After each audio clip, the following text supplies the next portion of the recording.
वर्षा पर्यटनाला जर यायचं असेल तर आंबोली हे निश्चितच सगळ्यांना मनमोहक असं वाटतं आणि महाराष्ट्राची चेहरापुंजी म्हणून ओळख असलेल्या या आंबोलीचा जो धबधबा आहे हा आज बघितलं तर प्रवाहित झालेला आहे। सकाळपासूनच हा धबधबा प्रवाहित झाला आहे आणि त्यामुळे सध्या पर्यटकांची आपोआपच आंबोलीच्या धबधब्याकडे वळताना पाहायला मिळत आहेत। आपल्यासमोर पर्यटक आहेत, त्यांच्याकडे थेट जाऊया।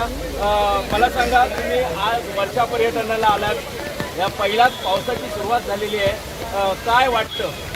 छान वाटतंय, निसर्गाने भरभरून दिलंय कोकणात, त्याच्यासाठी आलोय आम्ही पुण्याहून खास। कसं वाटलं आजचा आंबोली घाट अप्रतिम आहे। निश्चितच आंबोली घाट अप्रतिम आहे असं म्हणतात।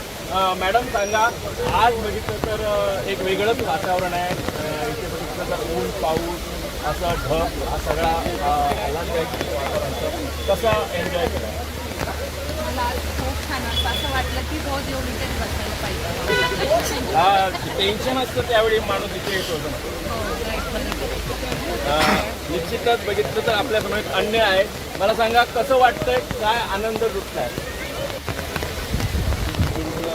नॅचरल पोटेन्शियल एवढं चांगलं आहे की आम्ही संपूर्ण देश बघितलेला आहे।